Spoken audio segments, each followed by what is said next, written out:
بسم اللہ الرحمن الرحیم۔ الصلاۃ والسلام علیک یا سیدی یا رسول اللہ وعلی آلک واصحابک وسلم یا حبیب اللہ۔ السلام علیکم ورحمۃ اللہ وبرکاتہ۔ میں ہومیوپیتھک ڈاکٹر وسیم آپ کی خدمت میں حاضر ہوں۔ آج میں جس ٹاپک پہ آپ کے ساتھ بات کرنا چاہ رہا ہوں وہ ہے ڈینگی فیور۔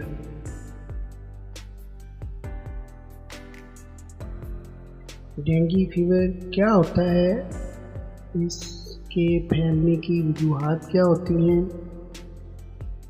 اور اس سے بچنے کے لیے احتیاطی تدابیر کون سی اپنائی جا سکتی ہیں، اور پھر اس کا ہومیوپیتھک میں علاج کیا ہے۔ یہ انشاءاللہ تعالی جب آپ یہ میرا پورا پیغام آپ سن لیں گے، پورا کلپ آپ سنیں گے، تو انشاءاللہ آپ کو بہت ساری چیزوں سے بہت ساری چیزوں کو آپ جان جائیں گے، اویئرنیس حاصل ہو جائے گی۔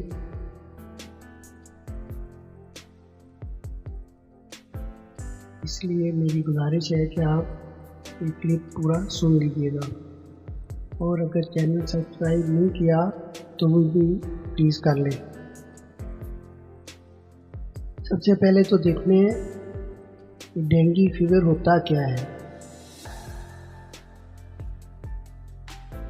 یہ میڈیکل ٹرم میں اگر بات کی جائے تو اس کو انفیکشس وائرل ڈیزیز کہتے ہیں،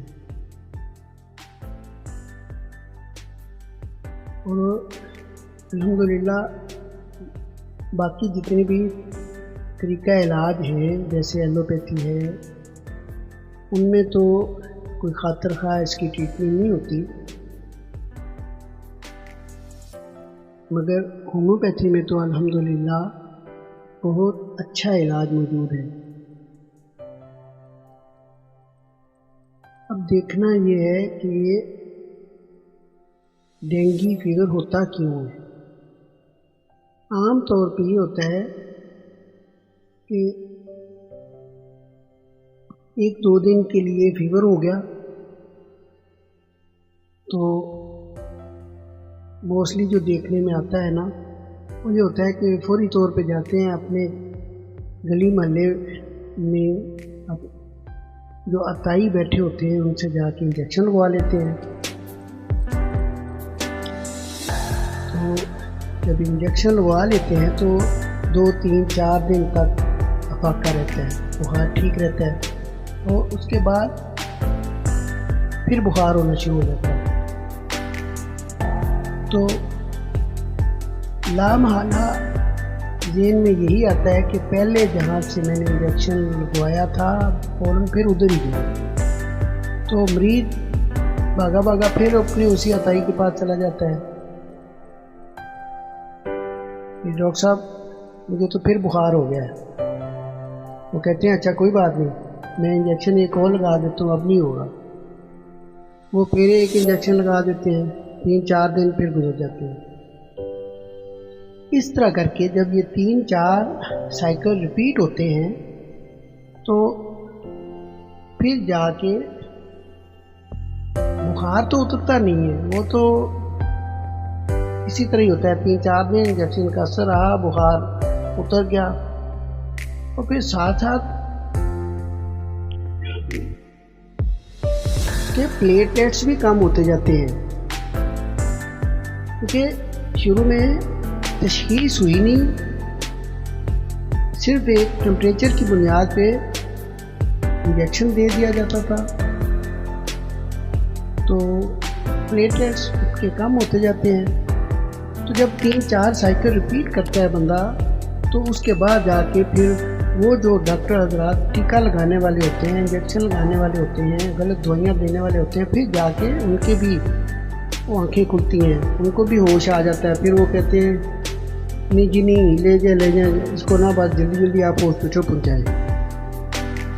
جب ان کے وہ بس سے بات باہر ہو جاتی ہے تو اس کے بعد پھر وہ مریض کو مشورہ دیتے ہیں کہ آپ فوراً اس کو ہاسپٹل لے جائیں.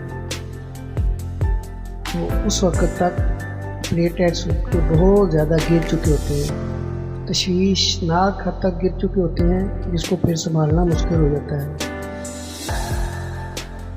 بہرحال اس کے لیے جو پہلی میری گزارش یہی ہے کہ آپ جب بھی کہیں کوئی میڈیکیشن کرانی ہو کسی مستند ڈاکٹر کے پاس جائیں. کہ میں ایلوپیتھک میڈیسن کے خلاف نہیں ہوں، مگر میں یہ ضرور کوشش کرتا ہوں سمجھانے کی کہ گلی محلے میں جو عطائی حضرات بیٹھے ہوتے ہیں ان سے بچا جائے. آپ کسی مستند ڈاکٹر کے پاس جائیں، کسی MBBS ڈاکٹر کے پاس جائیں، ہاسپٹل میں جائیں تو وہاں سے آپ اپنی میڈیکیشن کروائیں.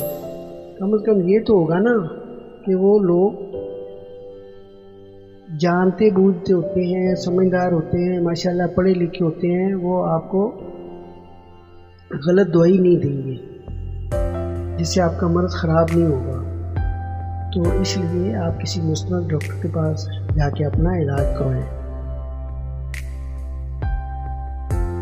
اس میں ہومیوپیتھی میں جو ٹریٹمنٹ ہوتی ہے الحمدللہ وہ ڈینگی فیور کی وجہ سے جب پلیٹلیٹس کم ہو جاتے ہیں، بندہ موت کے منہ تک بھی چلا جاتا ہے، تو الحمدللہ ہومیوپیتھی اس کو ریکور کر لیتی ہے. کیور ریشو ہومیوپیتھی میں اللہ کے فضل و کرم سے اگر ادر میڈیکیشن سے کمپیئر کیا جائے تو الحمدللہ ہومیوپیتھی کا کیور ریشو بہت زیادہ ہے. اس میں ہومیوپیتھی میں پریونٹیو میڈیسن بھی ہوتی ہے، کیوریٹو بھی ہے. نہیں اگر کسی کو ڈینگی نہیں ہوا ابھی تک تو اس سے پہلے اگر وہ کوئی ہماری ہومیوپیتھی کی میڈیسن ہوتی ہے اس کو استعمال کر لیا جائے تو انشاءاللہ تعالیٰ وہ پریونٹیو میئرز میں آ جاتی ہے. حفاظتی جو دوائی ہوتی ہے اس کے طور پہ، حفظ مقدم کے طور پہ ہومیوپیتھی کام کرتی ہے. پھر اگر کوئی بندہ اس بیماری میں مبتلا ہو چکا ہے تو پھر اس کے لیے الحمدللہ ہومیوپیتھی کیور بھی کرتی ہے. تو ایسی صورتحال میں جب ایک بندہ ڈینگی فیور میں مبتلا ہو چکا ہے تو ہومیوپیتھی کی میں آپ کو چند دوائیاں بتا دیتا ہوں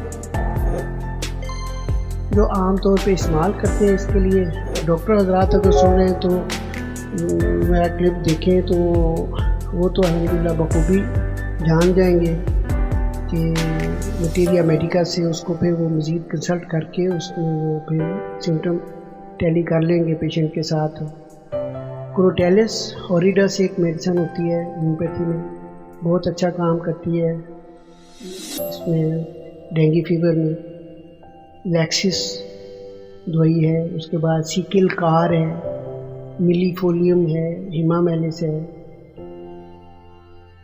مگر عام طور پہ میں اپنی پریکٹس کی بات کرتا ہوں وہ ہومیوپیتھک مٹیریا میڈیکا تو جو جن میڈیسن کا میں نے نام لیا وہ ریکمینڈ کرتی ہیں، اس میڈیسن کو وہ ریکمینڈ کرتا ہے مٹیریا میڈیکا. مگر میں اپنی پریکٹس کے حوالے سے اگر بات کروں تو کیریکا پپایا ایک ہومیوپیتھی کی میڈیسن ہے، الحمدللہ best remedy for dengue fever. بالکل آنکھیں بند کر کے استعمال کریں تو یہ کبھی بھی مایوس نہیں کرتی. یہ مدر ٹیچر فارم میں لیں اور 20 ڈراپ ایک ٹائم پہ، وہ 20 ڈراپ صبح، 20 دوپہر، 20 شام اس کے حساب سے دیں. پلیٹلیٹس ان شاء اللہ تعالیٰ بہت تیزی سے اوپر آئیں گے اور ٹھیک ہونا شروع ہو جائے گا انشاءاللہ. یہ 3 سے 5 مرتبہ بھی دن میں دی جا سکتی ہے. اور اس کے بعد ٹینوسپورا ایک میڈیسن ہوتی ہے، وہ بھی یہی کام کرتی ہے الحمدللہ. بہت بیسٹ ریزلٹ ہے اس کا بھی. یہ بھی مدر ٹیچر کام میں ہوتی ہے اور 15 سے 20 ڈراپ اس کے بھی 3 سے 5 ٹائم دیے جا سکتے ہیں. تو اس سے کسی قسم کی بھی جو انفیکشس وائرل ڈیزیزز ہوتی ہیں وہ کیور ہوتی ہیں.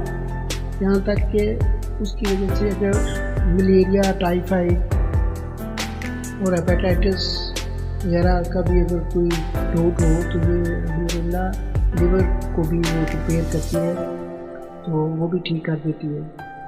پریونٹیو میڈیسن کے طور پہ جیسے میں نے کہا حفظ ما تقدم کے طور پہ اگر آپ میڈیسن یوز کرنا چاہتے ہیں ہومیوپیتھی کی تو الحمدللہ یہ ہے کہ اگر آپ استعمال کر لیں گے تو ڈینگی ہوگا ہی نہیں انشاءاللہ۔ اس کے لیے آپ نوٹ کریں سورائنم 1000 طاقت میں، سورائنم 1000 طاقت میں آپ نے لے لینی ہے، اور ناشتے کے بعد 2 سے 3 ڈراپ آپ نے دینی ہے 4 دن لگاتار، یعنی 1 ڈوز ڈیلی ہوتی ہے یہ، اور روزانہ صبح ناشتے کے بعد 2 سے 3 قطرے آپ نے 1 چمچ پانی میں ملا کر 3 سے 4 دن تک لگاتار دیں۔ الحمدللہ یہ حفظ ما تقدم کے طور پہ ہوگی، اور ود ان منتھ اگر کوئی اینٹی بائیوٹک یوز نہیں کی ہوگی تو انشاءاللہ تعالیٰ 1 مہینے تک اس دوا کا اثر ہوگا، ڈینگی نہیں ہوگی۔ تو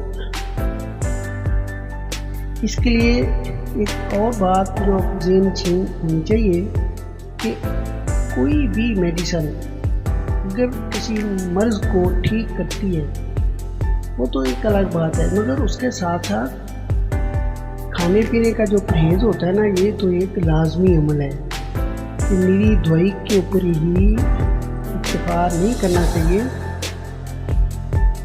پرہیز بھی لازم ہونا چاہیے۔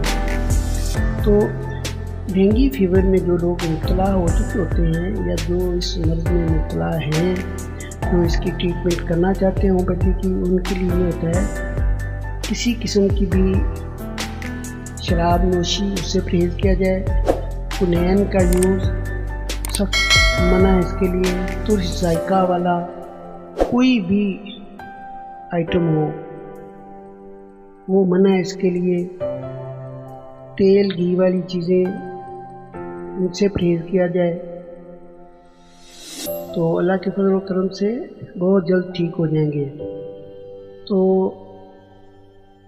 کھانے پینے میں جو عام طور پہ یہ تو میں نے کہا آپ کو بتا دیا نا کہ جن چیزوں سے آپ نے پرہیز کرنا ہے، سبزیوں کا آپ استعمال زیادہ کریں، بند گوبھی، چقندر، انار، پپیتے کا پتا ہوتا ہے، چاول کھا سکتے ہیں آپ، گائے کی لیچی آپ کھا سکتے ہیں، ٹھیک ہے، ان چیزوں کا آپ استعمال کریں۔